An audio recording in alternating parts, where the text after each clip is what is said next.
பிரியமான என் அன்பு சகோதர சகோதரிகளே, உங்கள் யாவரையும் ஆண்டவராகிய இயேசு கிறிஸ்துவின் நாமத்தில் அன்போடு கூட நான் வாழ்த்தி வரவேற்கிறேன். இந்த ஆசீர்வதிக்கப்பட்ட நேரத்தில் நான் உங்களுக்காக ஆண்டவர் கொடுத்த வார்த்தையை நான் பிரசங்கித்து உங்களுக்காக நான் ஜெபிக்க விரும்புகிறேன். யோபுவின் புஸ்தகத்தில்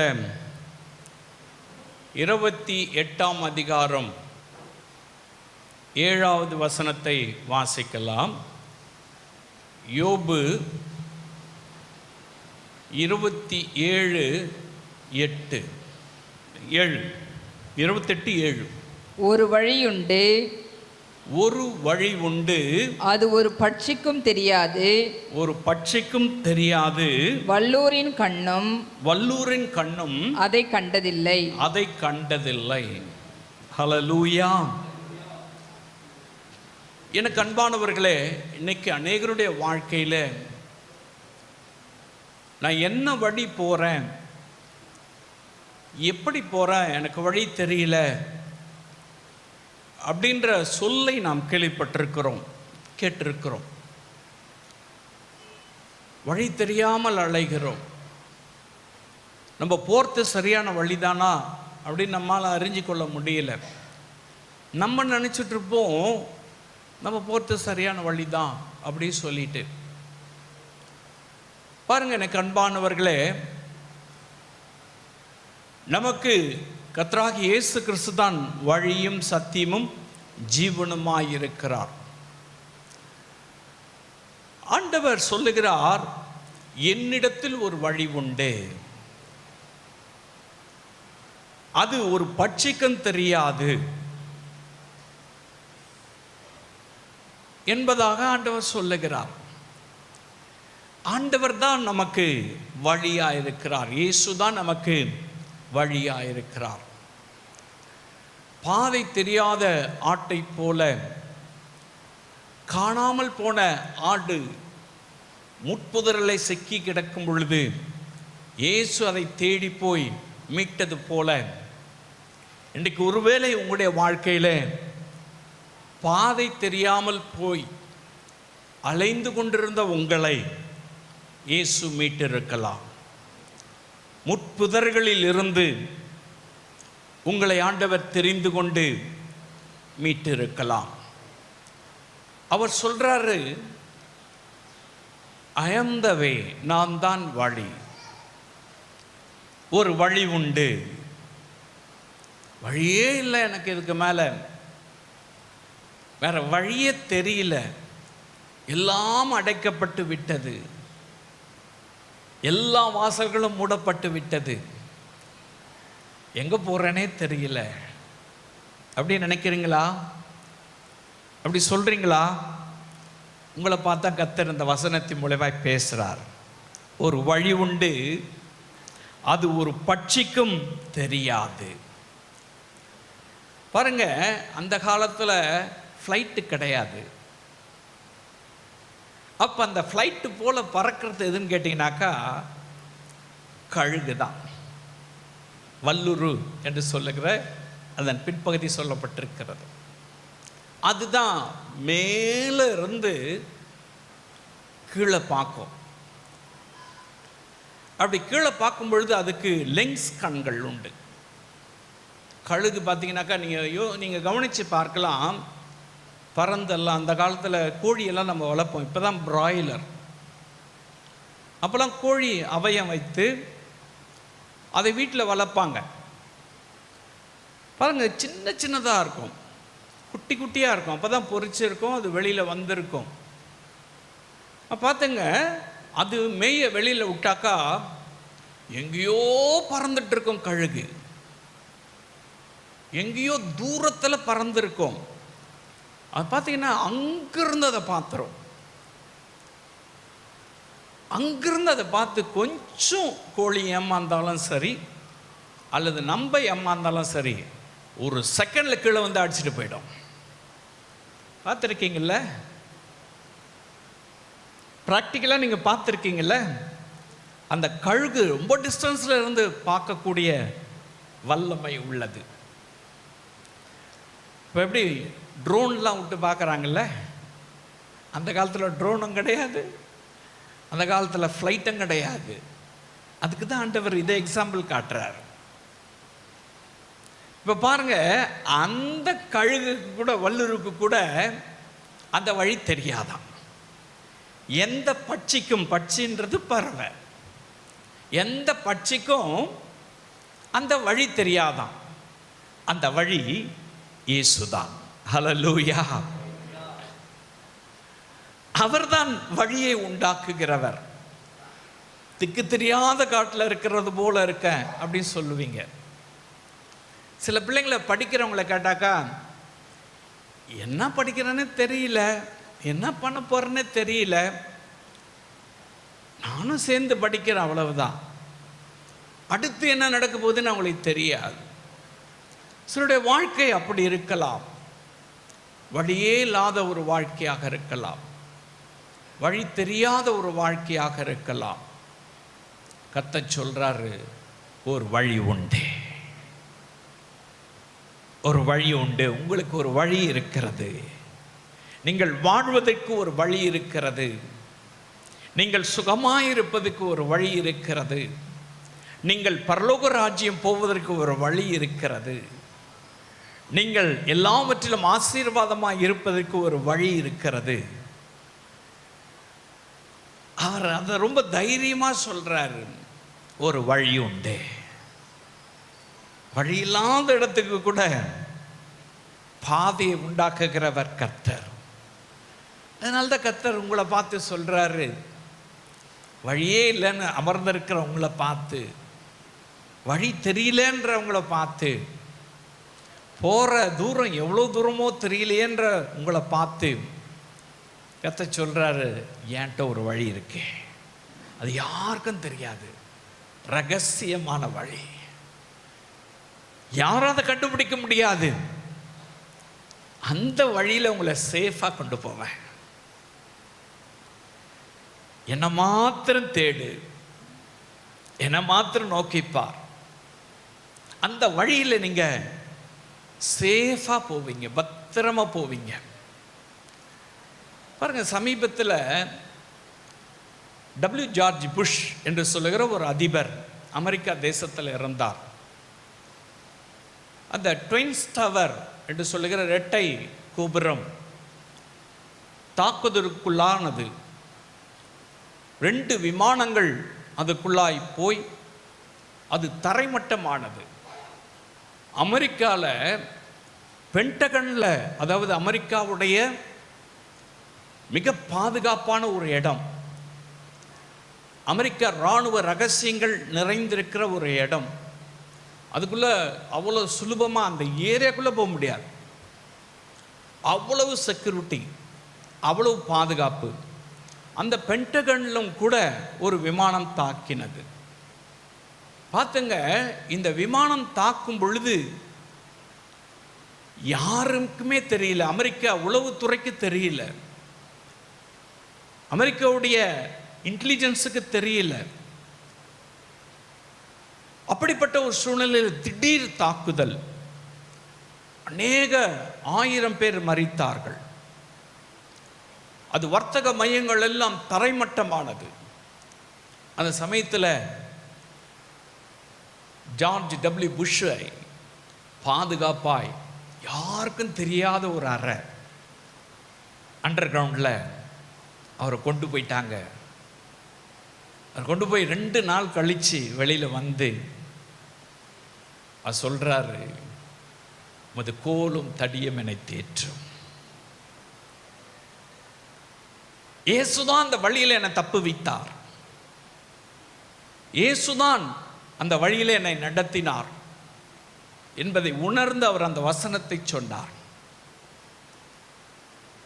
எனக்கு அன்பான அன்பு சகோதரனே, சகோதரியே, இந்த உலகத்தில் என்ன நடக்கும், எப்படி நம்முடைய தேசம் இருக்கும், எப்படி உலகம் கடந்து போகிறது, இயற்கை நமக்கு எப்படி அமைய போகிறது என்பது யாருக்கும் தெரியாது. சயின்டிஸ்டுங்க முழிக்கிறாங்க. எலினோ என்று சொல்லுகிற இந்த டிசாஸ்டர் அல்லது இந்த பேர் அழிவு என்பது யாருமே புரிஞ்சு கொள்ள முடியல. திடீரென்று மழை வரும்ன்றான். ஒரே இடத்துல எல்லா மழையும் கொட்டி தீர்த்து வெள்ளக்காடாய் மாறி அதில் ஜனங்கள் மரிப்பார்கள். வெயிலின் தாக்கம் சுட்டெரிக்கும். இயற்கை மண் சரிவுகள் மழையினால உண்டாகி மலைகள் எல்லாம் அப்படியே பெயர்ந்து வரும். சயின்டிஸ்டுங்க முழிக்கிறாங்க, என்ன செய்யறதுன்னு தெரியல, ஒரு வழியும் கிடைக்கலாம். எனக்கு அன்பான அன்பு சகோதரனே சகோதரியே, என்ன நடந்தாலும் நமக்கு ஒரு ரகசிய வழியை கர்த்தர் வைத்திருக்கிறார். நமக்கு ஒரு வழி உண்டு. அது எந்த இராணுவத்துக்கும் தெரியாது, எந்த பட்சிக்கும் தெரியாது, எந்த நாட்டுக்கும் தெரியாது. இயேசுக்கு தான் தெரியும். அந்த வழியிலே நம்மை நடத்துவார். ஹல்லேலூயா. எனக்கு அன்பான அன்பு சகோதரனே சகோதரியே,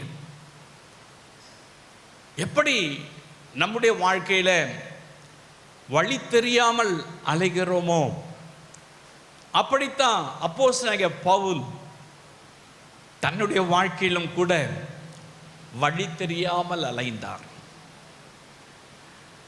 வழி தெரியாமல் அலைகிற அவரை இயேசு வழியிலே சந்திக்கிறார். அந்த வழியிலே அவரை சந்தித்து அவரை தம்முடைய ஊழியத்துக்கென்று அழைத்து ஊழியம் செய்யும்படியாக அழைக்கிறார். பிரியமானவர்களே, அவர் போகும் பொழுது அநேக எதிர்ப்புகள், அநேக போராட்டங்கள், அநேக கஷ்டம், அநேக நெருக்கம். அதன் மத்தியில் தான் பாருங்க அவர் எப்படி போகிறார்னா, எப்படி அக்கறைக்கு போகும்னு தெரியாத நிலைமையில் அவர் தவிக்கிறார். எனக்கு அன்பான அன்பு சகோதரனே சகோதரியே, உங்கள் வாழ்க்கையில் கூட நீங்கள் எங்கே போய் சேர போகிறீங்க? அக்கறைக்கு எப்படி கரை சேர்ப்போமோ பிள்ளைகளை, எப்படி என்னுடைய வாழ்க்கை கரை சேருமோ, எப்படி அக்கறைக்கு போவோமோ என்று ஒருவேளை நீங்கள் யோசிக்கலாம். யாருக்கும் தெரியாத ஒரு வழியை கர்த்தர் வைத்திருக்கிறார். அக்கறைக்கு கொண்டு போய் சேர்ப்பார். ஹல்லேலூயா. அவர் அக்கறைக்கு கொண்டு போய் சேர்ப்பார். பிரியமான அன்பு சகோதரனே சகோதரியே, நீங்கள் அப்போஸ்தலர் நடபடிக்கை புஸ்தகம் 27ஆம் அதிகாரம் 44ஆம் வசனத்தில் நாம் வாசித்து பார்க்கும் பொழுது, இங்கே அப்போஸ்தலனாகிய பவுல் ஒரு கமாண்ட் கொடுக்கிறார், ஒரு கட்டளை கொடுக்கிறார். அது என்ன அப்படின்னாக்கா, இந்த அப்போஸ்தலனாகிய பவுலை ரோம அரசாங்கத்துக்கு கொண்டு போய் நியாயம் தீர்க்க வேண்டும் என்பதாக வாசிக்கலாம். அப்போஸ்தலர் நடபடிக்கை புஸ்தகம் 28 28ஆம் அதிகாரம் முதல் வசனத்தை வாசிக்கலாம். நாங்கள் தப்பி கரை சேர்ந்த பின்பு அந்த தீவின் பேர் மெலித்தா என்று அறிந்தோம். போதும். அதுக்கு முன்பதாக 26ஆம் அதிகாரம் முதல் வசனத்தை வாசிக்கலாம். 26 முதல் வசனம். அகிரிப்பா பவுலை நோக்கி, நீ உனக்காக பேச உனக்கு உத்தரவாகிறது என்றான். அப்பொழுது பவுல் கையை நீட்டி தனக்காக உத்தரவு சொல்லத் தொடங்கினான். பாருங்க, அப்ப அவன் ஆர்கி பண்றான். அங்க சில பிரச்சனைகள். இயேசு உயிர்த்தெழுந்தார், இயேசு கிறிஸ்து ஜீவிக்கிறார், இயேசு ரட்சிக்கிறார் என்று சொல்லுகிற செய்தி எல்லாருக்கும் சொல்றார். அப்படி சொல்லும் பொழுது பார்த்துங்க, ஜனங்கள் எதிர்த்து வராங்க. அநேகர் எதிர்ப்பா மாறிட்டாங்க. அந்த ராஜா பவுல் பேசத்த அனுமதி கொடுக்கிறார். பவுல் பேசும்பொழுது ஒரு பெரிய கொந்தளிப்பு உண்டாயிடுச்சு. ஜனங்கள் எழும்பி நிற்க ஆரம்பிச்சிட்டாங்க, பேச ஆரம்பிச்சிட்டாங்க, எதிர்க்க ஆரம்பிச்சிட்டாங்க. இவர் ரோமரா இருக்கிறதுனால இவர் ரோம அரசாங்கத்தில் கொண்டு போய் ஒப்பு கொடுக்கணும் அப்படின்றதுக்காக பார்த்துங்க, அந்த ராஜா இத்தாலியா பட்டணத்திலிருந்து ரோமாபுரிக்கு இவரை கப்பலில் ஏற்றி அனுப்புகிறார்.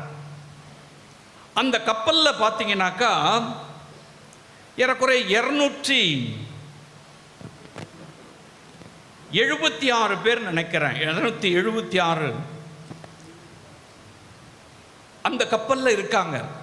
அவ்வளோ பேர் கப்பலில் ஏறி இருக்காங்க. பவுல் அந்த கப்பலில் இருக்கார்.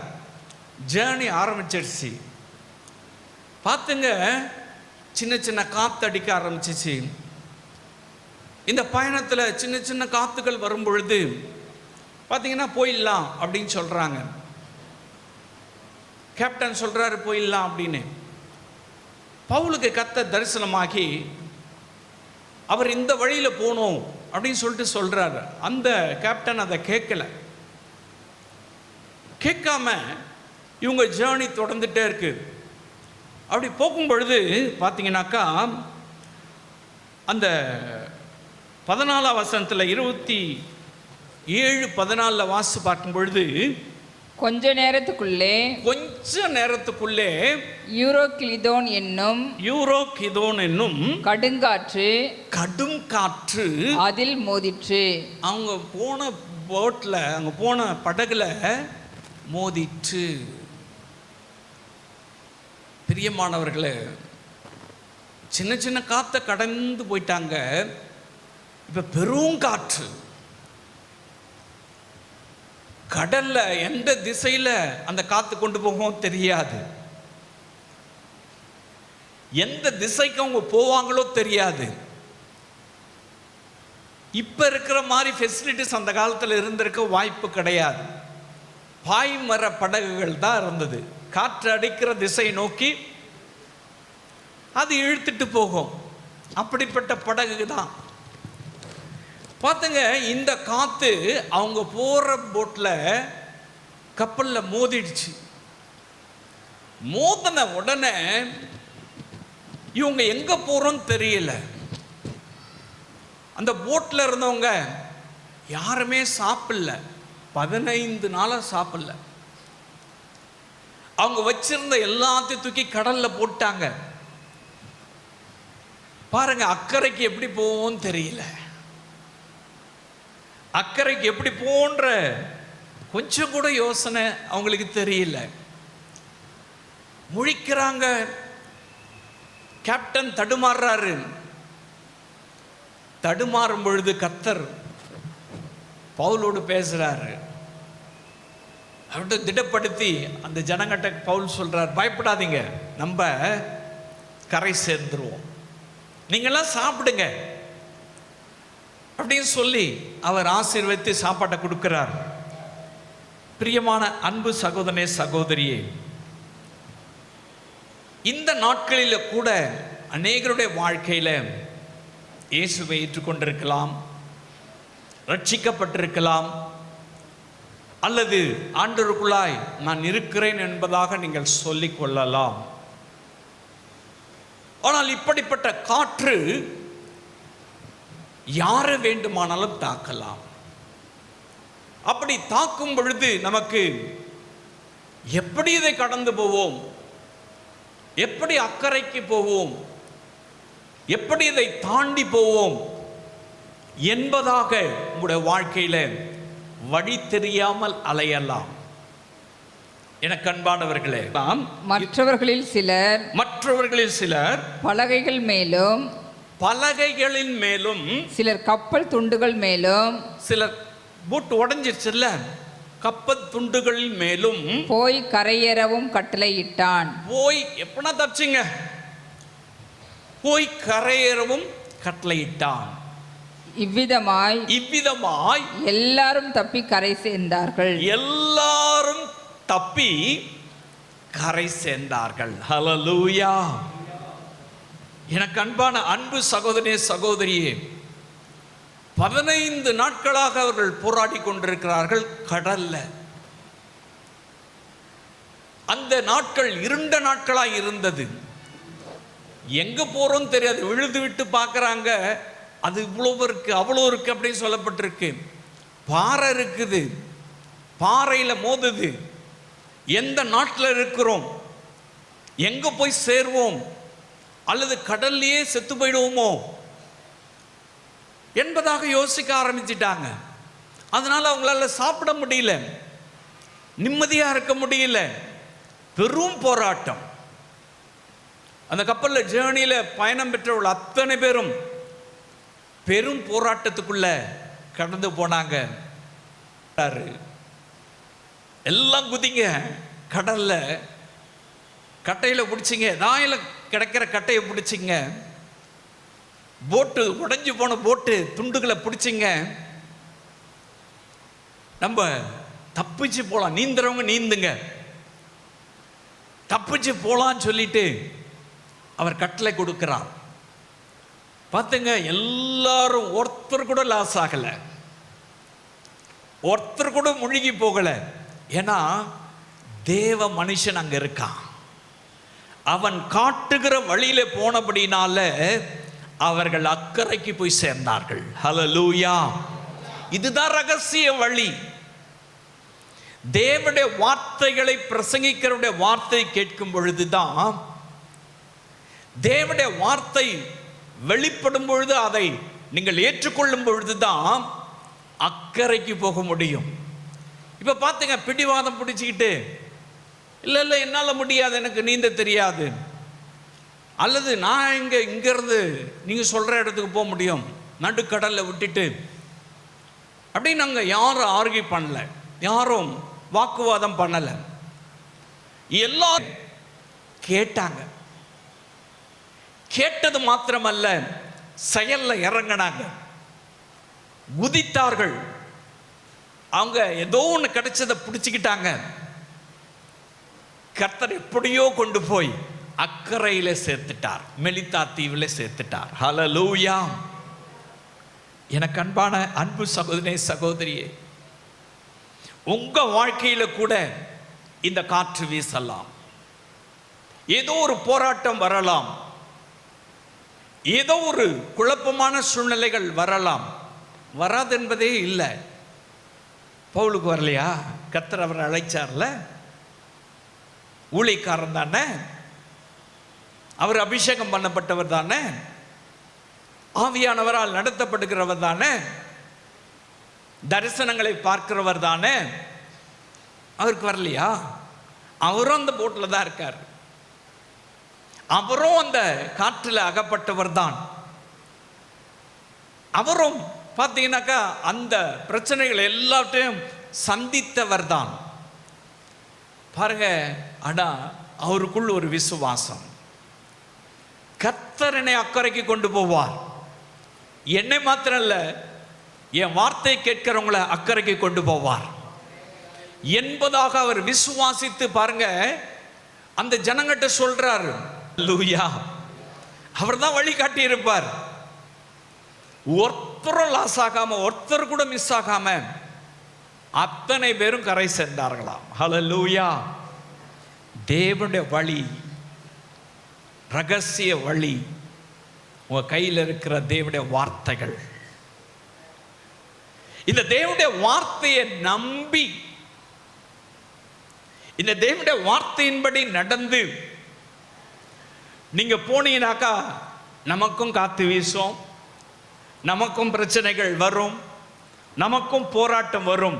ஆனால் பத்திரமாய் கர்த்தர் அக்கறை சேர்ப்பார். ஹல்லேலூயா.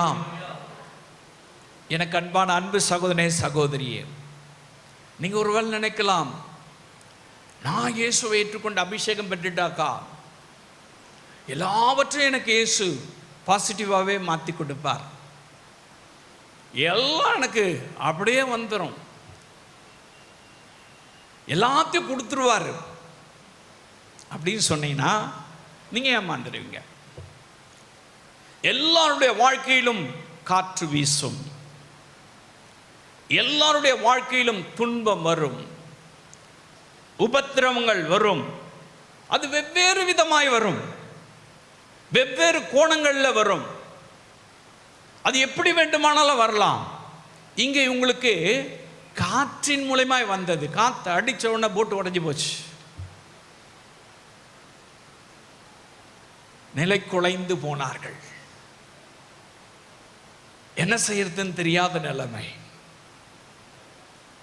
ஆவியானவர் பவுலுக்கு தரிசனமாகி வழிகாட்டினார். அவர்கள் அக்கறை போய் சேர்ந்தார்கள். ஹல்லேலூயா. நீங்க அக்கறை போகணுமா?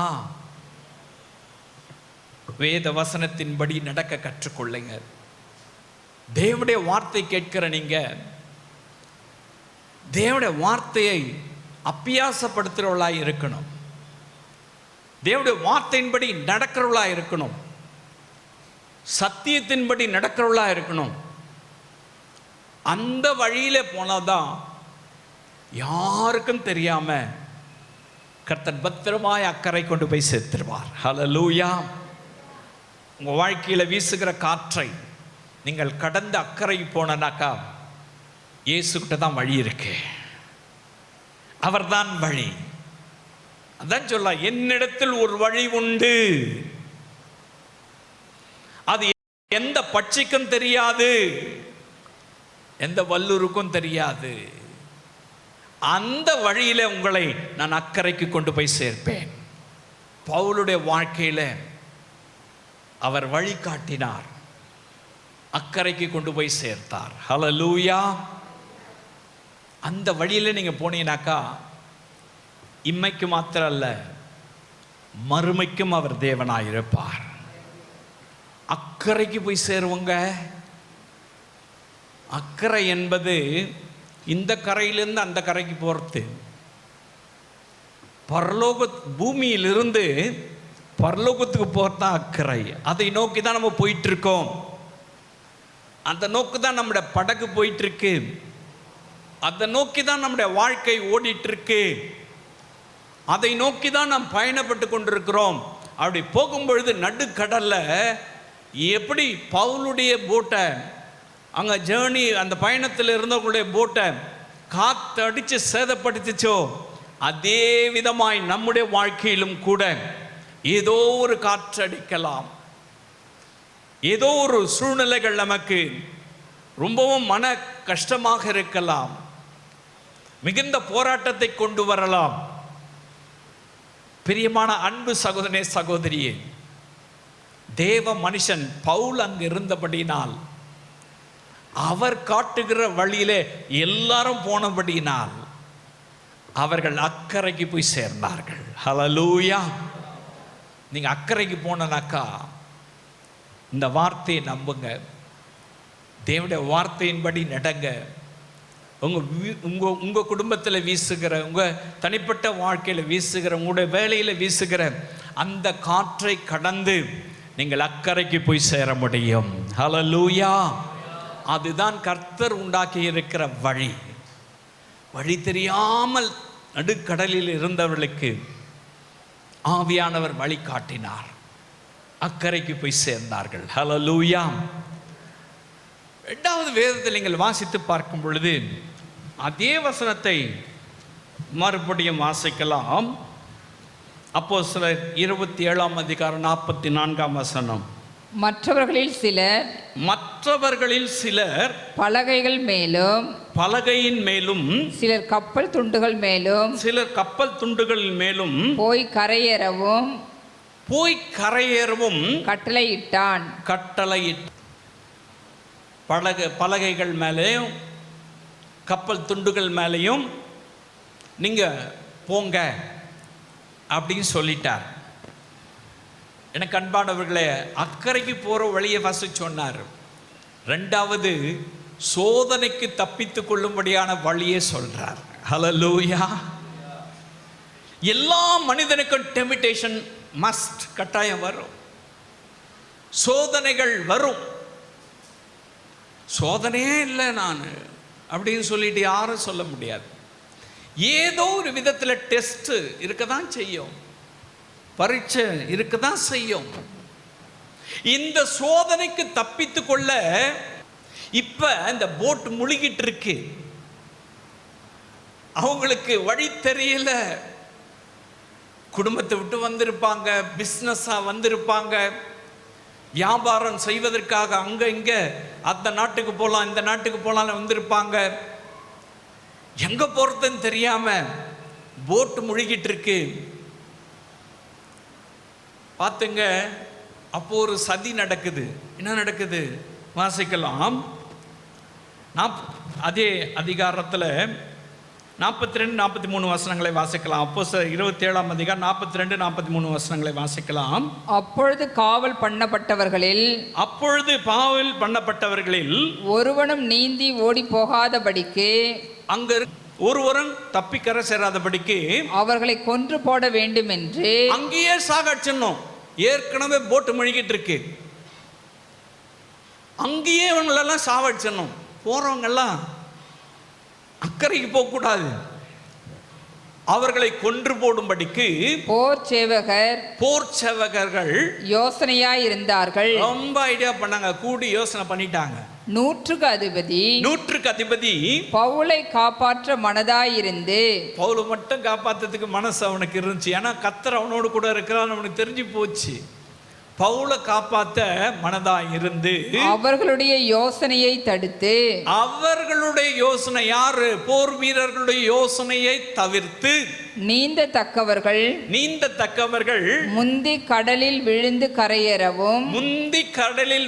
கரையேறவும் மற்றவர்களில் சிலர் பலகைகளின் மேலும் சிலர் கப்பல் துண்டுகள் மேலும் போய் கரையேறவும் கட்டளையிட்டான். பாருங்க எனக்கு அன்பானவர்களே, இப்ப அந்த போர் சேவகர்கள், அவங்க ஜெயிலர் அல்லது மிலிட்ரி அப்படி சொல்லலாம். இவங்க பார்த்தீங்கன்னாக்கா இவங்களெல்லாம் கைதியாக கூட்டின்னு போகிறாங்க. பவுலும் இருக்கார், அந்த 100க்கு அதிபதி இருக்கான் பாருங்க, அவங்களுக்கு ஒரு லீடர் இருக்கான்ல, அவனுக்கு பவுல் மேலே ஒரு அன்பு. இவனை எப்படியாச்சும் காப்பாற்றிடணும் அப்படின்றதுக்காக இவங்க யோசனையை நிராகரிச்சிட்டான். இவங்க யோசனைன்னா, இவங்க அக்கறைக்கு போக முடியாது, இவங்க கைதிகள், இவனை விட்டாக்கா எவனோ ஒருத்தன் தப்பிச்சு எங்கன்னா ஓடிடுவான், இவனை தப்பிக்க விடக்கூடாது, இவனை என்ன செய்யலாம், இவங்களை எல்லாரும் வெட்டி கொன்னுடலாம். சோதனை பார்த்தீங்களா? ஒரு பக்கம் காத்தடிக்குது, ஒரு பக்கம் போட்டு உடஞ்சி போச்சு, ஒரு பக்கம் கடல் கொந்தளிக்குது, ஒரு பக்கத்தில் எங்கே போகிறோம் எங்கே வரோன்னு வழி தெரியல, ஒரு பக்கம் சோதனை. எவ்வளோ பெரிய சோதனை பாருங்க. இவங்க எங்கேயும் தப்பிச்சு ஓட முடியாது, போட்டுக்குள்ளே தான் இருக்காங்க. இந்த மிலிட்ரி ஆஃபீஸர்ஸ் எல்லாம் சேர்ந்து பேசுகிறாங்க, சரி இது ஒன்றும் பண்ண முடியாது, உங்களை எல்லாம் ஃபினிஷ் பண்ணிடலாம், கொண்டு போடலாம் அப்படின்னு சொல்லி ஆலோசனை பண்ணுறாங்க. சோதனைக்கு தப்பிப்பதற்கு தேவனை அறிந்த ஒரு மனிதன் மூலமாக ஒரு வழியை கர்த்தர் உண்டாக்கி கொடுக்கிறார். ஹல்லேலூயா. அந்த 272 பேரும் பார்த்தீங்கன்னாக்கா சோதனைக்கு தப்பித்து கொள்ளும்படியான 76 பேர், 276 பேர், 76 அதுதான் 276 பேர் அந்த கப்பலில் இருக்காங்க. அந்த 276 பேரும் கொன்னுடணும் அப்படின்னு சொல்லிட்டு முடிவு பண்ற நேரத்தில் கர்த்தர் ஒரு வழியை காமிக்கிறார். 100க்கு அதிபதியின் மூலமாய், பவுலின் நிமித்தமாய், அவனை கொல்லக்கூடாதுன்றதுக்காக. பார்த்துங்க, அந்த சோதனையிலிருந்து தப்பிக்கிறதுக்கு கடல்ல குதிச்சு நீந்துறவங்க நீந்திக்குங்க, படகு மேலே சவாரி செய்கிறவங்க ஏதாச்சும் கட்டையை பிடிச்சின்னு போங்க, பலகையின் மேலே போங்க, போட்டு துண்டுகள் மேலே போங்க, எப்படின்னா போங்க, அக்கறைக்கு போங்க அப்படின்னு சொல்லிட்டு அவங்களுக்கு ஃப்ரீடம் கொடுத்துறாங்க. அவங்கள கைதிகள், அவங்க அப்படி போக முடியாது, இராணுவம் அவங்களை சுற்றிலும் இருக்கிறது, போர் சேவகர்கள் இருக்கிறாங்க, அவங்களுடைய யோசனையே வேற. பிரியமானவர்களே, இன்னைக்கு அநேகருடைய வாழ்க்கையில் சோதனையில் அகப்பட்டிருக்கலாம். ஏதோ ஒரு சோதனை, எப்படி கடந்து போவோம், எப்படி தாண்டி போவோம், அடிமேல் அடி வருத, போராட்டத்தின் மேல் போராட்டம் வருத, ஒன்று போனால் ஒன்று வருது.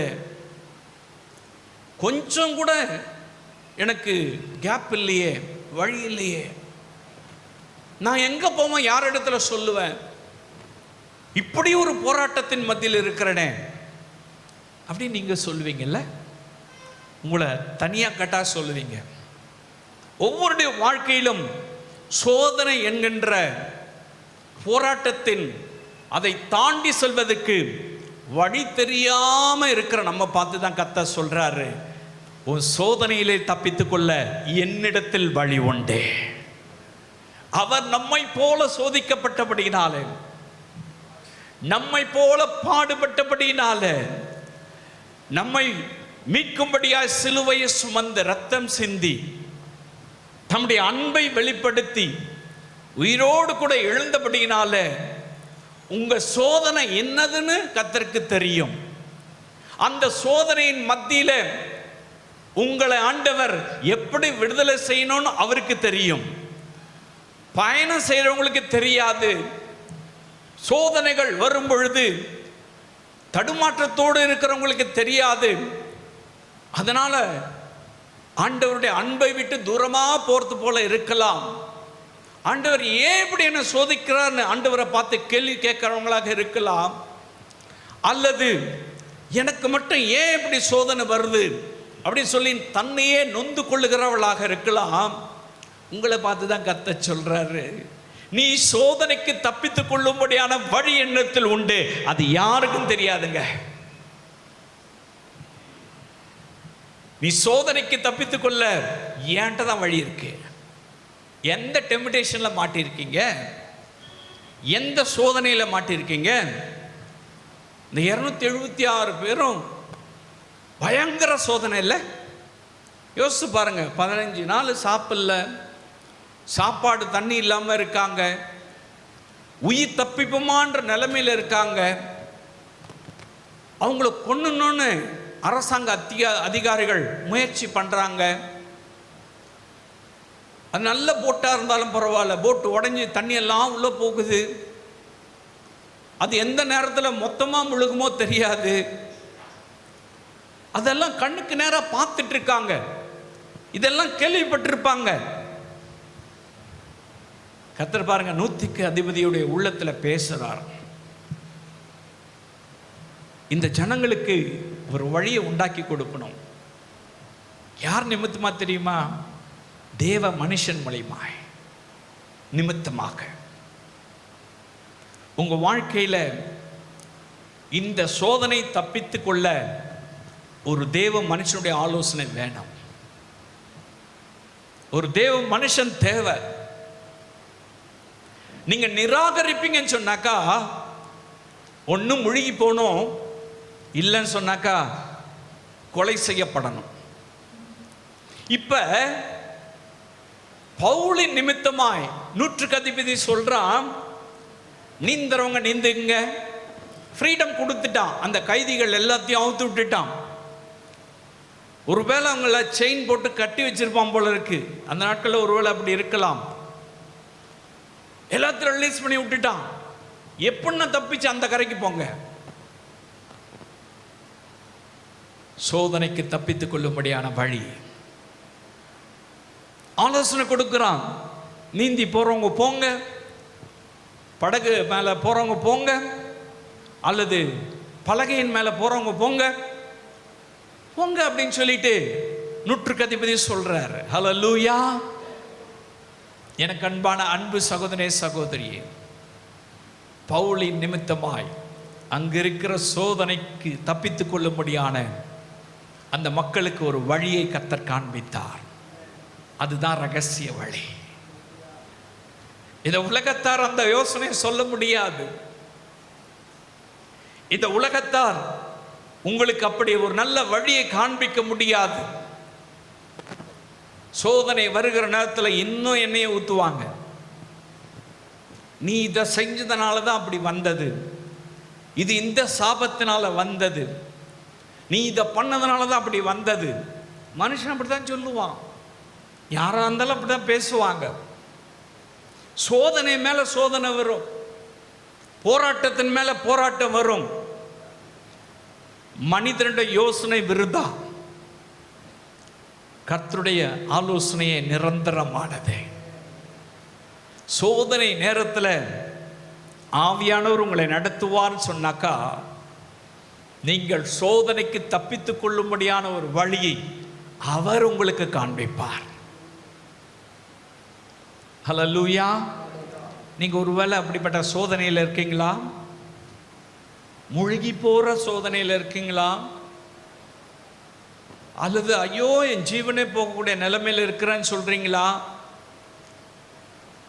அல்லது இதுக்கு தப்பித்து கொள்றதுக்கு எனக்கு வழியே தெரியல, எங்கு திரும்பினாலும் தண்ணியா இருக்குது, எங்கு பார்த்தாலும் காற்று சுழட்டி சுழட்டி அடிக்குது, எங்க போறது அப்படி சொல்லி இவ்வளோ சோதனையில் நான் அகப்பட்டிருக்கேன். என் பிள்ளைகளை பார்ப்பேனோ, என் மனைவியை பார்ப்பேனோ, என்னுடைய குடும்பத்தாரோடு கூட போவேனோ, பல கலக்கங்கள், பல துயரங்கள் அவருடைய மனதில் எழுந்திருக்கலாம். எனக்கு அன்பானவர்களே, அந்த சோதனைக்கு தப்பித்துக் கொள்ளும்படியான வழியை கர்த்தர் உண்டாக்கி அவர்களை அக்கறைக்கு கொண்டு போனார். ஹல்லேலூயா. நீங்களும் அப்படிப்பட்ட ஒரு வழியில நடந்து கொண்டிருக்கலாம். சோதனை என்கின்ற ஒரு பெரும் காற்று உங்க மேல வீசலாம். போராட்டம் என்று சொல்லுகிற பிரச்சனைகள் எழும்பி நிற்கலாம். துயரத்தின் மேல் துயரம் வந்திருக்கலாம், வியாதியின் மேல் வியாதி வந்திருக்கலாம், மன இறுக்கத்தின் மேல் மன இறுக்கம் வந்திருக்கலாம். ஏதோ ஒரு நபரால நீங்கள் காயப்பட்டு காயப்பட்டு இன்னும் இன்னும் இன்னும் இன்னும் வேதனையின் மத்தியில் இருக்கலாம். கர்த்தர் சொல்றாரு உங்களை பார்த்து, என்கிட்ட ஒரு வழி இருக்கு, உன் எதிரிக்கு கூட தெரியாது, யாருக்குமே தெரியாது. அந்த சோதனையிலிருந்து தப்பிக்க நான் உனக்கு வழி செய்வேன், அக்கறைக்கு கொண்டு போய் சேர்ப்பேன். ஹல்லேலூயா. சோதனைக்கு தப்பித்துக் கொள்ளும்படியான வழியை அவர்களுக்கு ஆண்டவர் காண்பித்து கொடுத்தார். ஹல்லேலூயா. வாசிக்கலாம். மூன்றாவதாக அதே அப்போஸ்தலர் நடவடிக்கை புஸ்தகத்தில்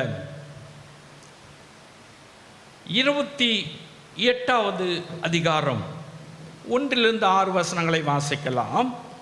நாங்கள் தப்பி கரை சேர்ந்த பின்பு, இவங்க அக்கறைக்கும் போயிட்டாங்க, சோதனையும் தப்பிச்சிட்டாங்க, சோதனைக்கு தப்பிச்சு கரை சேர்ந்துட்டாங்க. இப்ப பாருங்க, வாசிக்கலாம். அந்த தீவின் பேர் மெலிதா என்று அறிந்தோம். அந்த தீவின் பேர் மெலிதா என்று அறிந்தோம். அந்நியராகிய அந்த தீவார், அந்நியராகிய அந்த தீவார் எங்களுக்கு பாராட்டின அன்பு, எங்களுக்கு பாராட்டின அன்பு கொஞ்சமல்ல கொஞ்சமல்ல.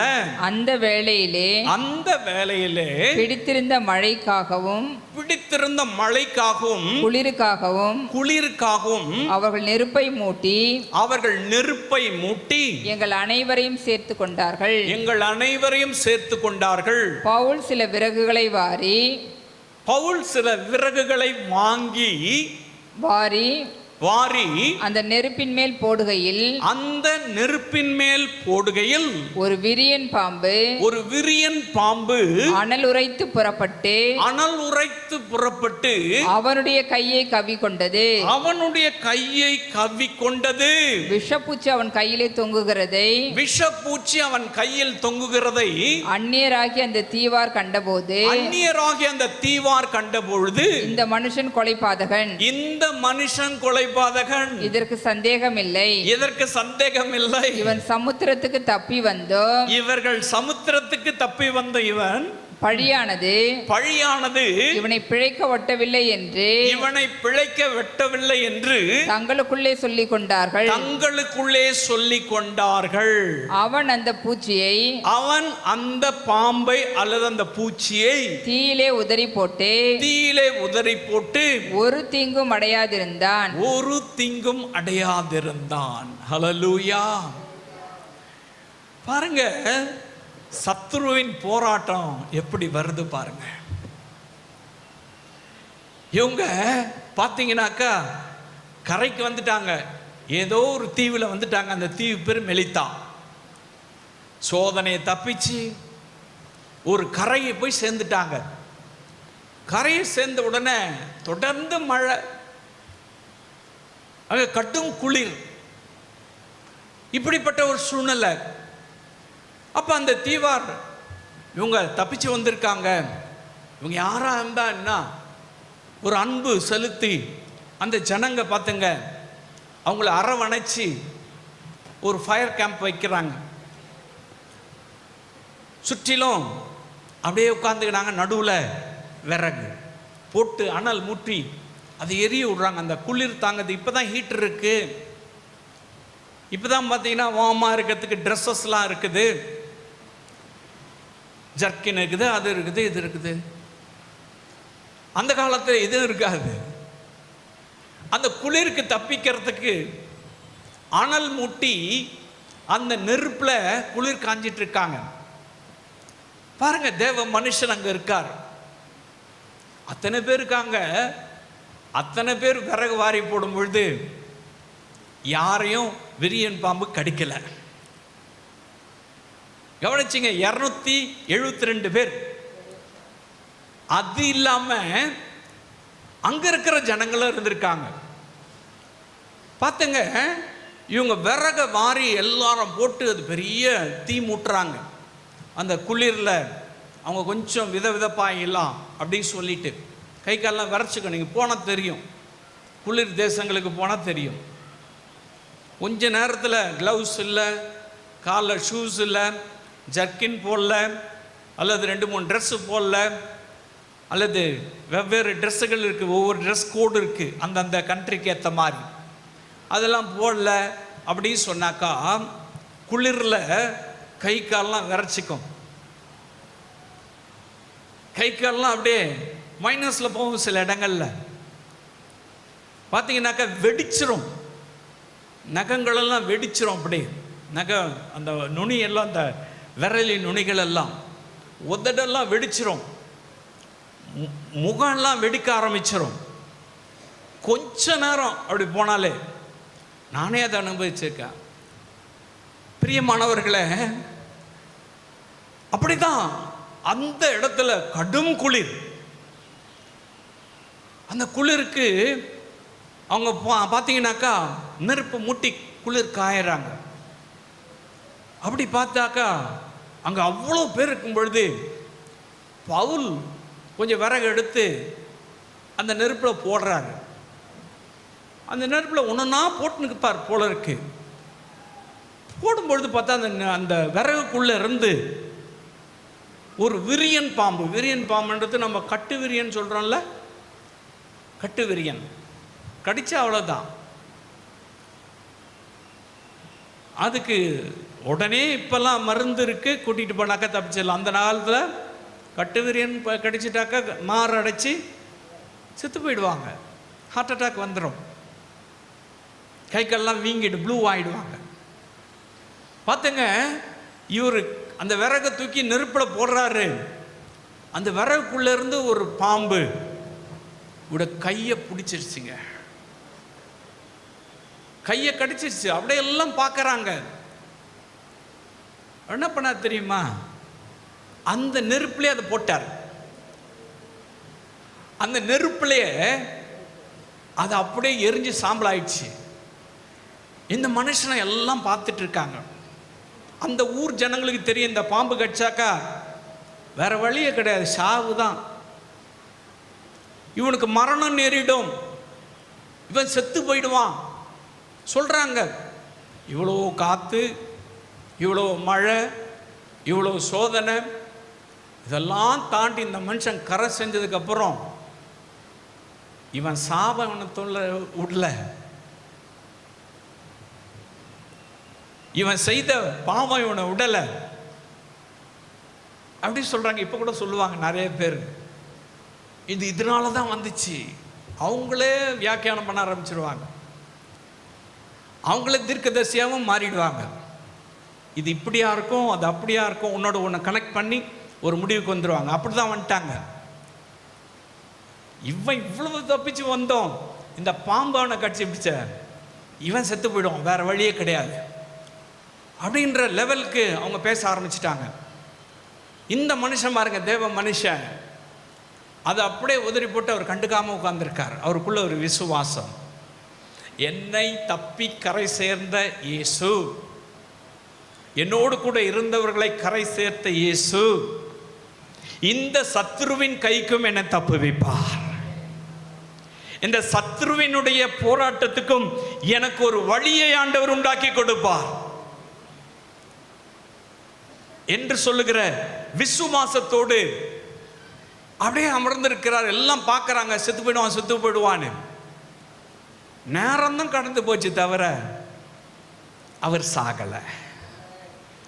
உடனே வேறு விதமான சிந்தனைக்குள்ள வந்துட்டாங்க. என்ன சிந்தனை?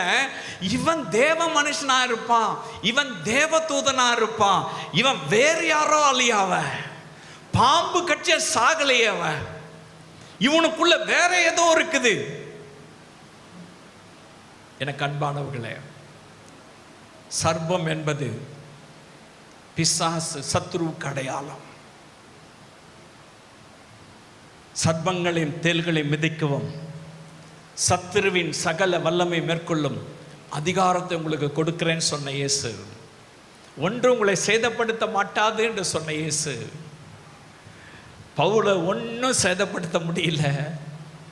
அவர் அக்கறைக்கு போனவர், சத்ருவால ஒன்றும் பண்ண முடியல. கர்த்தர் ஒரு வழியை உண்டாக்கிட்டார், அவனுக்கு ஜீவனை கொடுத்தார். ஹல்லேலூயா, ஹல்லேலூயா.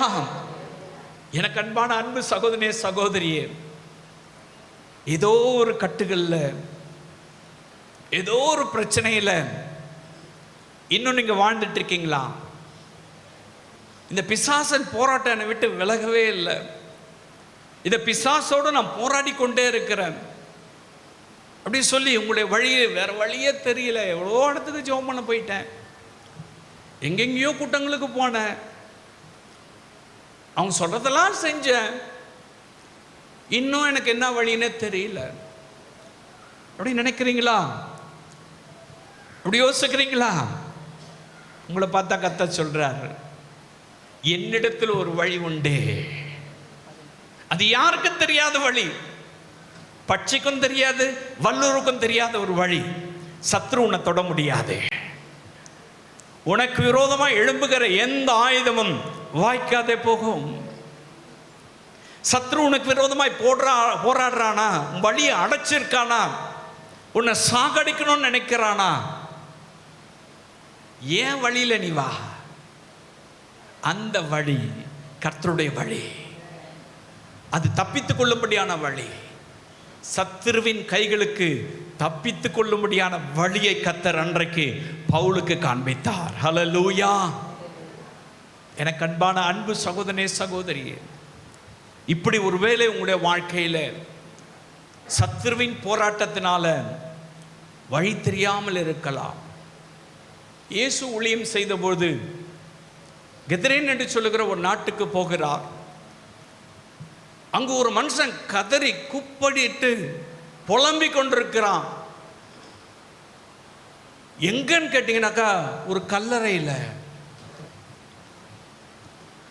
யாருமே இல்லை, அவனை சங்கிலிகளால் கட்டி வச்சிருக்காங்க, அவனுக்கு வழி தெரியல, சாப்பாடு தண்ணி இருக்குதா எல்லாம் தெரியல, கல்லறையில் இருக்காங்க, சுடுகாட்டில் இருக்கான். வழி தெரியாத ஒருவன், சத்ரு அவனை கட்டி வச்சு அவனை அவ்வளவு அலக்களிக்கிறான், அவ்வளவு போராட்டத்தின் மத்தியில் இருக்கிறான். அவங்க மனைவி அவனை கைவிட்டாங்களோ, அவங்க பெற்றோர் அவனை கைவிட்டாங்களோ, அவங்களோட சகோதரர்கள் அவனை கைவிட்டாங்களோ தெரியல. வீட்டில் இருக்க முடியல, அவனை கொண்டு வந்து கல்லறையில் போட்டாங்க. எப்பனா செத்து போடா, எங்களுக்கு தொல்லையா இருக்க.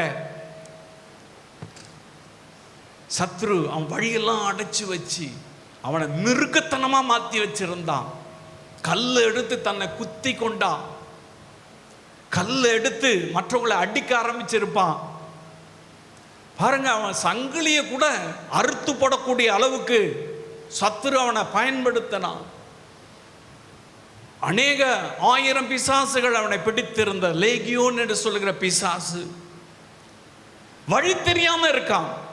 நோவே, எல்லா வழியும் அடைக்கப்பட்டு விட்டது, எல்லா சனங்களும் அடைக்கப்பட்டு விட்டது. அவங்க குடும்பத்தாருக்கு வழி தெரியல, அந்த ஊராருக்கு வழி தெரியல. இவன் செத்தா போதும்னு நினைக்கிறாங்க, இவனால தொல்லையா இருக்குன்னு நினைக்கிறாங்க. அந்த மனுஷனுக்கும் வழி தெரியல.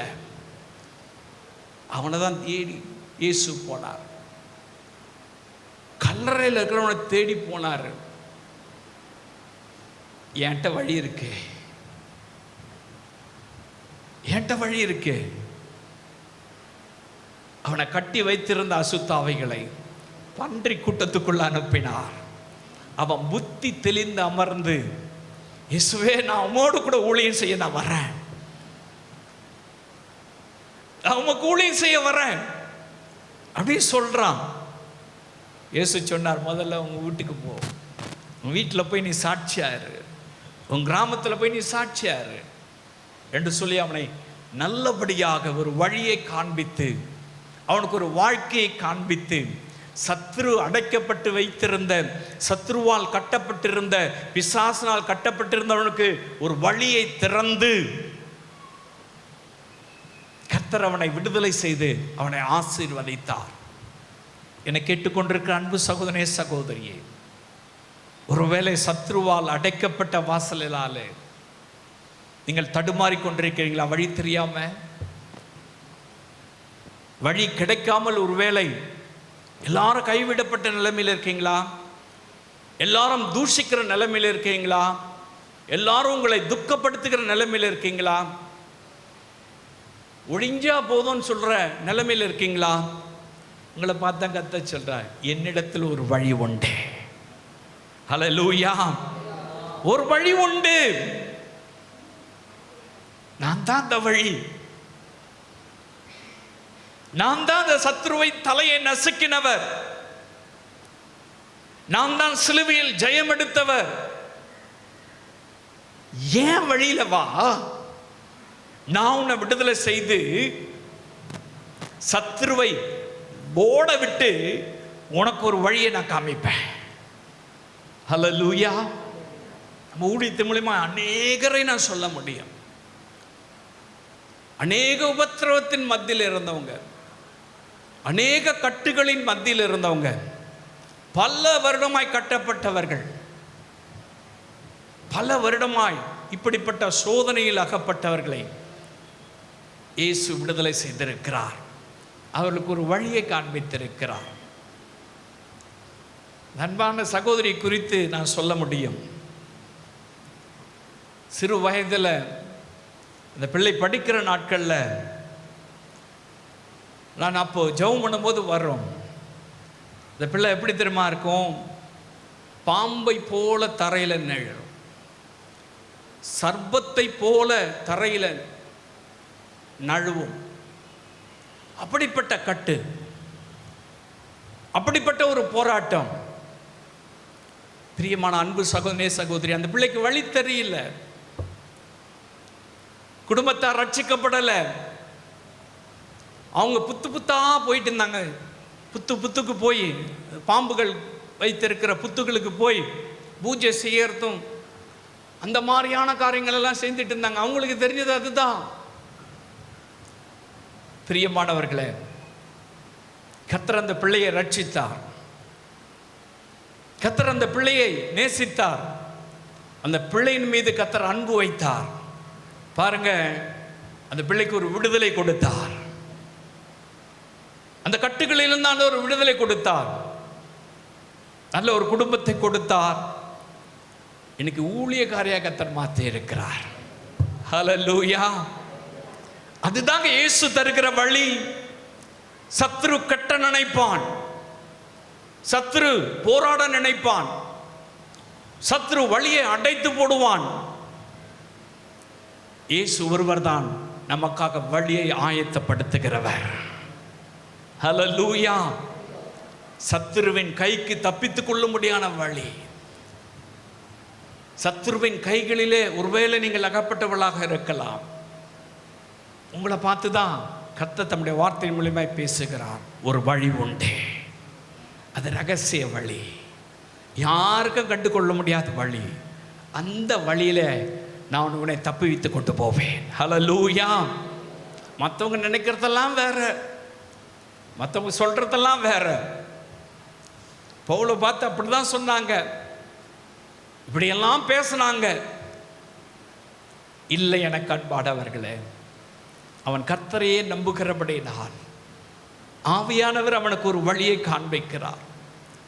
அந்த சர்ப்பத்தையும் தேள்களையும் மிதிக்கவும் சத்துருவின் வல்லமை மேற்கொள்ளவும், அதை ஆண்டவர் சொன்ன வாக்குத்தத்தத்தின்படி ஒன்று சேதப்படுத்த முடியாது என்று சொல்லுகிறபடி அவனை சேதப்படுத்த முடியாமல் கர்த்தர் அதை கட்டி போட்டு அவனுக்கு ஒரு வழியை காண்பித்தார். அங்கு ஊழியம் செய்ய முடியாத வழியை ஆண்டவர் திறந்தார். அந்த தீவினுடைய மெலித்தாத்தினுடைய அதிபர் வந்து தன்னுடைய குடும்பத்தாரோடு ஜெபம் பண்றான். ரொம்ப நாளா வியாதியில் இருக்கிற அவனுடைய குடும்பத்தார் சுகம் பெறுகிறார்கள். அந்த கிராமம் முழுவதும் அநேக கட்டுகளில் இருந்து, அநேக வியாதியில் இருந்து சுகம் பெறுகிறார்கள். இயேசு அவர்களுக்கெல்லாம் வழியை உண்டாக்கி கொடுத்தார்.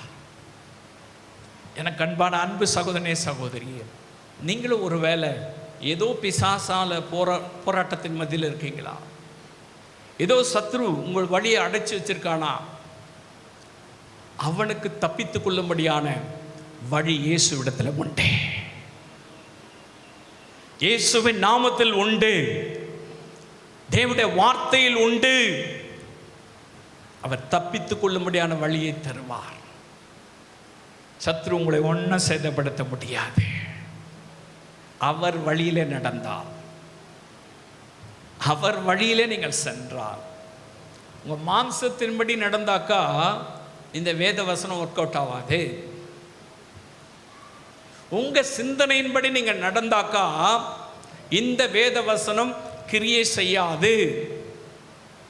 நீங்கள் ஆவியானவருக்கு இடம் கொடுத்து, அப்போஸ்தலனாகிய பவுலை போல ஆவியானவருக்கு இடம் கொடுத்து, ஆவியானவர் நடத்துகிறபடி, அது சோதனையானாலும் சரி, வழி தெரியாமல் இருக்கும் பொழுதானாலும் சரி, சத்துருக்களால் உண்டாகிற போராட்டங்களாக இருந்தாலும் சரி, ஆவியானவருக்கு இடம் கொடுத்து நீர் அவர் காட்டுகிற வழியில நடந்தாதான் அந்த வழி ரகசிய வழியா இருக்கும்.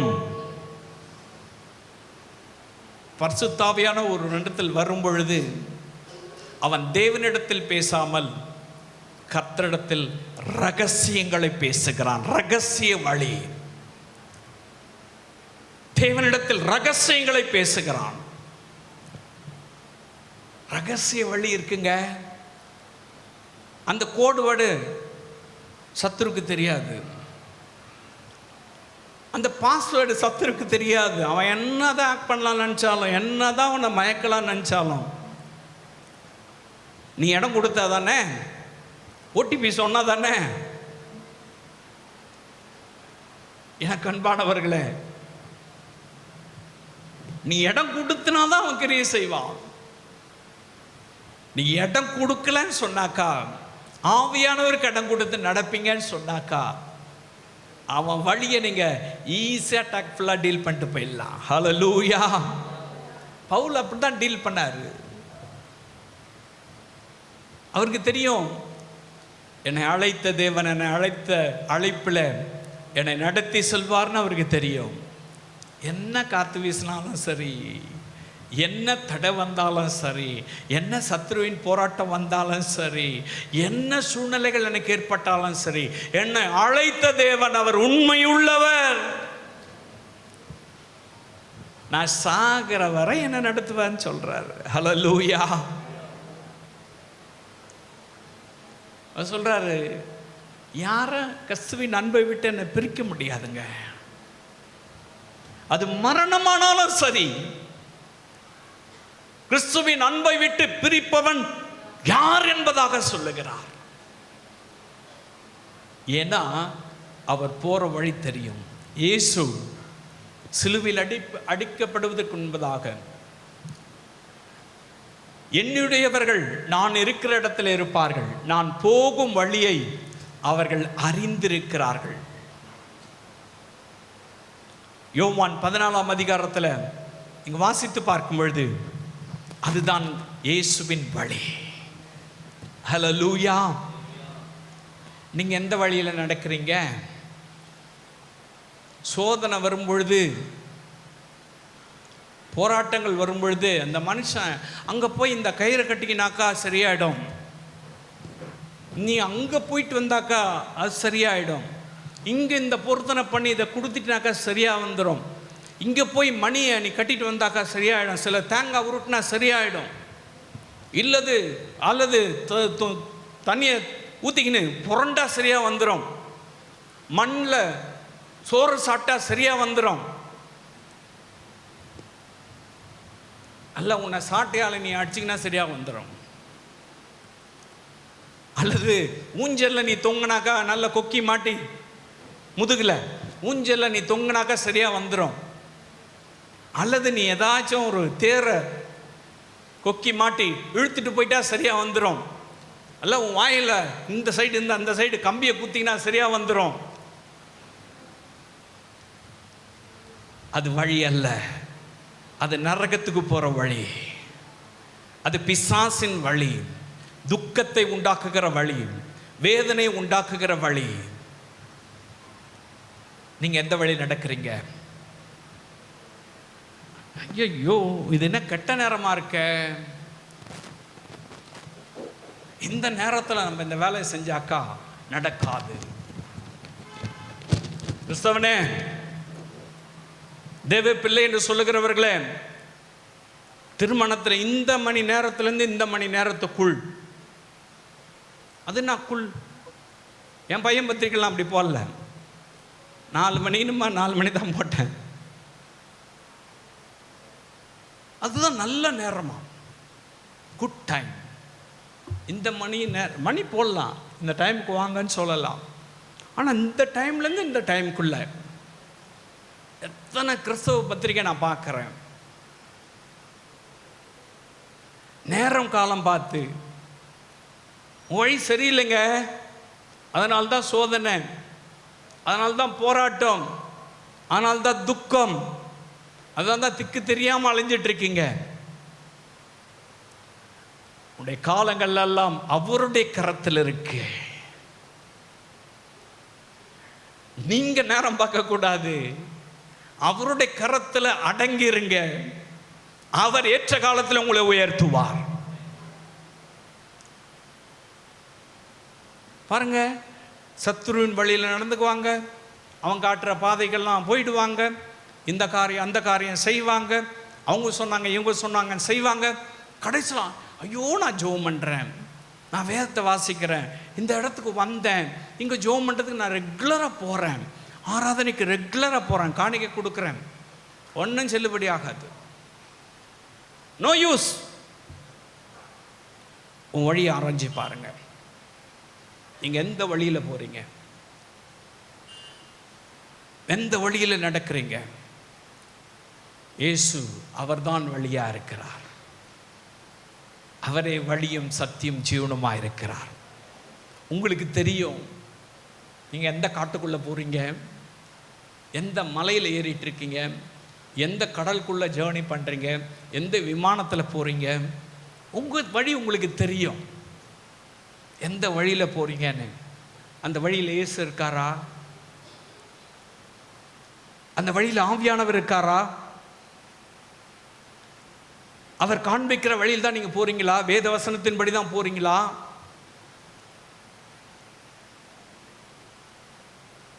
யோசிச்சு பாருங்க. இந்த வழி விட்டு விலகி இருப்பீங்கன்னு சொன்னாக்கா கொஞ்சம் நோக்கி பாருங்க. உன்னை ஆவலாய் அணைத்துக் கொள்வதற்கு தகப்பன் தன் பிள்ளை வருவதை எதிர்பார்த்து காத்திருந்தான். கெட்ட குமாரன் மனம் திரும்பி வரும் பொழுது ஓடிப்போய் அவனுக்கு முன்பதாக ஓடிப்போய் அவனை அணைத்து கொண்டு அவனுக்கு செய்ய வேண்டியதை எல்லாம் செய்து பெரிய ஒரு குதூகலம், ஒரு பெரிய ஆசீர்வாதம் அந்த மகனுக்கு கொடுத்து அவனை கனப்படுத்தினதை பார்க்கிறோம். வந்தவன் பெரிய பணக்காரனா வரல, பிச்சைக்காரனா வந்தான். வழி தெரியாம போயிட்டான், நண்பர்கள் பேசி கேட்டு போயிட்டான், எங்கேயோ கண்காணாத இடத்துக்கு போயிட்டான். என்ன கஷ்டம், என்ன சோதனை, என்ன போராட்டம், என்ன சத்துருவின் பிரச்சனைகள். அவன் புத்தி தெளிந்து தன் தகப்பனை நோக்கி வந்தான். அவன் புத்தி தெளிந்து தன் தகப்பனை நோக்கி, தன் தகப்பன் என்ற ஸ்தானத்தில் வைக்க வேண்டாம், வேலைக்காரன் ஸ்தானத்தில் வச்சா போதும். என்னை ஒரு வேலைக்காரனா அவர் ஏற்றுக்கொண்டா போதும், நான் போகிறேன் எங்கள் அப்பாட்ட அப்படின்னு ஓடி வந்தான். அவனை இயேசு ஒரு நல்ல தகப்பனாக இருந்து அணைத்துக் கொள்வது போல அந்த இளைய குமாரனுடைய தகப்பன் ஓடி அவனை அணைத்து முத்தமிட்டான். அவனுக்கு மோதிரங்களையும் நல்ல வஸ்திரங்களை தரிப்பித்து கன்றுக்குட்டியை அடித்து மிகப்பெரிய செலிப்ரேஷன், அந்த ஊரே கொண்டாடும்படியாய் ஆண்டவர் அப்படிப்பட்ட ஒரு நிலைமை மாற்றி கொடுத்தார். நீ திருந்தி வந்தாக்கா, இயேசுவை நோக்கி வந்தாக்கா, உங்களை ஆசீர்வதிப்பதற்கு இயேசு ரெடி. இழந்ததையெல்லாம் தரத்துக்கு இயேசு ரெடி. எல்லா ஆசீர்வாதத்தை தரத்துக்கு இயேசு ரெடி. நீங்க தான் புத்தி தெளிந்து அப்பாட்ட வரணும். நீங்க தான் செய்த தப்புன்னு உணர்ந்து அப்பாட்ட வரணும். நீங்க தான் இது கஷ்டம், நம்ம போனது சரியான வழி இல்லை, அவசரப்பட்டு போயிட்டோம், பிடிவாதத்தில் போயிட்டோம், கீழ்ப்படியாம போயிட்டோம், திக்கு தடுமாறி போயிட்டோம், சோதனை என்ற அந்த வலையில மாட்டிட்டோம், உணர்ந்து இயேசுடைய வழிக்கு வருவீங்கன்னு சொன்னாக்கா அவர் உங்களை வழி நடத்துவார், அவர் உங்களை ஆசீர்வதிப்பார். அதுதான் அவர் சொல்றார், ஒரு வழி உண்டு, நான் தான் வழி. ஒரு வழி உண்டு, யாருக்கும் தெரியாத வழியில உன்னை நான் நடத்தி செல்வேன். அந்த வழியில் என்ன போராட்டம் வந்தாலும் சரி, என்ன கடல் கொந்தளித்தாலும் சரி, என்ன சோதனைகள் வந்தாலும் சரி, எத்தனை சத்துருக்கள் உங்களுக்கு விரோதமாய் போராடினாலும் சரி, அவனுக்கு தெரியாம உன்னை ரகசியமா கொண்டு போயிடுவேன். ஹல்லேலூயா. அந்த வழி உங்களுக்கு தெரிஞ்சு போச்சு இல்ல? இயேசுதான் அந்த வழி, வேறு ஒரு வழியே கிடையாதுங்க. ரகசிய வழி, சீக்ரெட் வே, ரகசிய வழி. வேத வசனங்கள் எல்லாம், தேவனுடைய வார்த்தைகள் எல்லாம் ரகசியம் நிறைந்த வார்த்தைகள், ஆழமான வார்த்தைகள். ஒவ்வொரு விதத்திலும் ஒவ்வொரு கோணங்களில் பேசக்கூடிய வார்த்தைகள். இந்த ரகசியத்தை நீங்க தெரிஞ்சுக்கிட்டீங்கன்னாக்கா அவர் வழியிலே நீங்க நடக்க முடியும். அதுதான் வெளிச்சம். உன் பாதைக்கு வெளிச்சமாயிருக்கிறது, தீபமாயிருக்கிறது. ஹல்லேலூயா. நீ போற வழி டார்க்கா இருந்தா கூட அது வெளிச்சம் காட்டுறங்க. ஹல்லேலூயா. எந்த ஒன்று குறுக்கிட்டு வர முடியாது. பின்தொடர்றீங்களா? இயேசுவை பின்தொடர்றீங்களா? உங்க வழியை ஆராய்ச்சி பாருங்க. வழி தெரியாம இருக்கீங்களா? பிஸ்னஸ்ல என்ன செய்யறது, என் குடும்பத்துக்கு என்ன செய்யறது, என் பிள்ளைகளுக்கு என்ன செய்யறது, அவங்களுக்கு என்ன செய்யறது, இவங்களுக்கு என்ன செய்யறது, அப்படியெல்லாம் யோசிக்கிறீங்களா? டோன்ட் வரி, அதை பற்றி நீங்க கவலைப்படாதீங்க. அவர் வழியில நடக்கிறதுக்கு உங்களை ஒப்பு கொடுங்க. அவர் நேர்த்தியாய் அழகாய் நடத்தி செல்வார். ஹல்லேலூயா. ஆகையினால்தான் கர்த்தர் வாக்குத்தத்தங்களின் தேவன் சொல்றார், ஒரு வழி உண்டு, அது பட்சிக்கும் தெரியாத ஒரு வழி, யாருக்கும் தெரியாத ஒரு வழி, வல்லூருக்கும் தெரியாத ஒரு வழி, அது என்னிடத்தில் உண்டு. அந்த வழிக்கு நீங்க வந்துருங்க, அந்த வழிக்கு நீங்க வந்துருங்க. கர்த்தர் கட்டாயம் உங்களை அக்கறை கொண்டு போய் சேர்ப்பார். சோதனைக்கு தப்பித்து செல்லும்படியாய் ரகசிய வழியில நடத்துவார். கட்டாயம் சத்துரு அந்த வழியில குறுக்கிடாதபடிக்கு அவனை நீங்கள் அதமாக்கி போட்டு அக்கறைக்கு போய் சேருவீங்க. அந்த வழியை பின்தொடர உங்களை ஒப்பு கொடுங்க.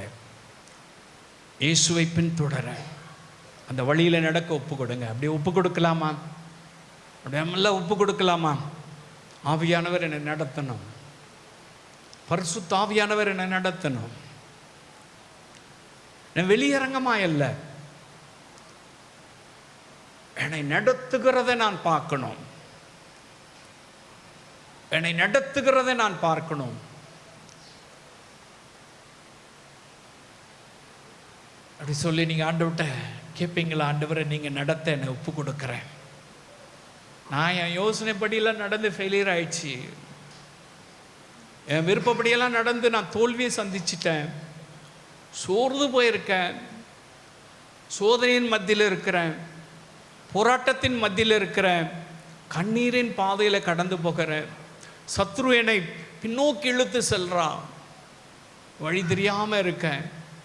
நீங்கள் சொன்னீங்களே ஒரு வழி உண்டுன்னு, அந்த வழியில் நடக்க என்னை ஒப்பு கொடுக்குறேன் இயேசுவே.